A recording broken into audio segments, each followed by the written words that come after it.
Content motivation পান নাই এবং আপনারা যারা ইতিমধ্যে কন্টেন্ট মোটিভেশন পেয়ে গেছেন, আপনারা তো পোস্ট করে আপনারা বলতেছেন যে আলহামদুলিল্লাহ অবশেষে আমরা কন্টেন্ট মোটিভেশন পেয়ে গেছি। কিন্তু যারা এখন পর্যন্ত আপনার কন্টেন্ট মোটিভেশন পান নাই, আপনাদেরও সময় এসেছে, আপনারাও এখন বলতে পারবেন পোস্ট করে যে আলহামদুলিল্লাহ কন্টেন্ট মোটিভেশন অবশেষে পেয়ে গেলাম। কিন্তু যারা এখন পর্যন্ত আপনার কন্টেন্ট মোটিভেশন পান নাই, আপনারা কীভাবে খুব তাড়াতাড়ি আপনার কন্টেন্ট মোটিভেশন পাবেন, আজকে আমি সেটা নিয়ে আলোচনা করব। তো আমার চ্যানেল যারা নতুন দর্শক, আপনারা যারা এখন পর্যন্ত আমার চ্যানেলটা সাবস্ক্রাইব করেন, অবশ্যই আমার চ্যানেলটা সাবস্ক্রাইব করে লাইক কমেন্ট শেয়ারের পাশে থাকবেন। অবশ্যই পাশের বেল একটু বাজায় রাখবেন যেন সবার আগে ভিডিও আপলোড করলে আপনার কাছে নোটিফিকেশন যায়। যাদের ফেসবুক পেজে 1 লক্ষ কিংবা 50,000 কিংবা 30,000 এরকম ফলোয়ার্স আছে, আপনাদের কন্টেন্ট মোটিভেশন দিতেছে না। কেন আপনার কন্টেন্ট মোটিভেশন দিতেছে না, সেটার পিছনে একটা কারণ আছে। তো সেই কারণটার বিষয়ে আমি একটু পরে বলতেছি কি সেই কারণ। যাদের ফেসবুক পেজে 6,000 7,000 কিংবা 10,000 এরকম ছোট ছোট ফেসবুক পেজ আছে, তাদের ফেসবুকে বেশি মনিটাইজ দিতেছে, তারাই বেশি মনিটাইজ পেয়েছে, কন্টেন্ট মনিটাইজ পেয়েছে।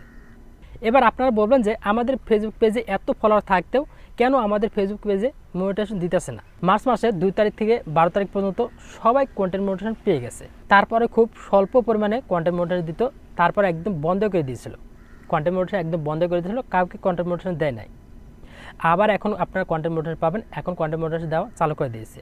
এখন এপ্রিল মাস শুরু হয়ে গেছে, এই এপ্রিল মাসের 2 তারিখ থেকে 12 তারিখ পর্যন্ত আপনারা খেয়াল করুন আপনার কন্টেন্ট মনিটাইজেশন দিচ্ছে কিনা। এখন এই এপ্রিল মাসে সবাইকে কন্টেন্ট মনিটাইজেশন দিবে। এই ফেসবুকে অ্যালগোরিদমকে যেভাবে সেট করে দিয়েছে ফেসবুকে, সেভাবেই সবাইকে কন্টেন্ট মনিটাইজেশন দিয়ে দিচ্ছে।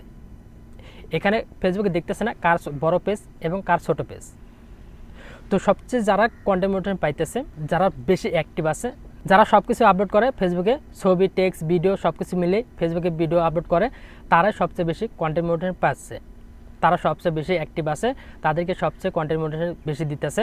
আর আপনাদের পেজে যাদের 1 লক্ষ 2 লক্ষ এবং 50,000 60,000 ফলোয়ার্স আছে, তবু আপনার কন্টেন্ট মনিটাইজেশন পাচ্ছেন না। তো আপনাদের কারণটা হলো আপনাদের পেজে হয়তো ভিডিও বেশি, আপনাদের পেজে হয়তো ছবি কিংবা টেক্সট এগুলো নাই, সেই কারণে হয়তো আপনাকে কন্টেন্ট মনিটাইজেশন দিতেছে না। তো আপনারা যদি কন্টেন্ট মনিটাইজেশন পেতে চান, তাহলে অবশ্যই আপনাকে ভিডিওর পাশাপাশি আপনাকে ছবি এবং টেক্সট আপনাকে আপলোড করতে হবে। এই কন্টেন্ট মনিটাইজেশন দিয়ে কিন্তু আপনি সব কিছু দিয়ে আপনি ইনকাম করতে পারবেন। আপনি যদি একবার কন্টেন্ট মনিটাইজেশন পেয়ে যান, তাহলে আপনি স্টোরি থেকে, আপনি ছবির থেকে, আপনি টেক্সট থেকে, আপনি সব কিছু দিয়ে আপনি ইনকাম করতে পারবেন।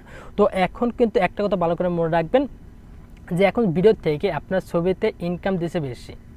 আপনার ছবিতে যে $, আপনি ইনকাম করতে পারবেন, আপনার ভিডিও থেকে আপনি তার চেয়ে কম ইনকাম করতে পারবেন। তো অবশ্যই আপনারা ছবি আপলোড করার চেষ্টা করবেন, নিয়মিত আপনার পেজে আপনি ছবি আপলোড করবেন, ছবি আপলোড করলে আপনারা কন্টেন্ট মনিটাইজেশন পাবেন।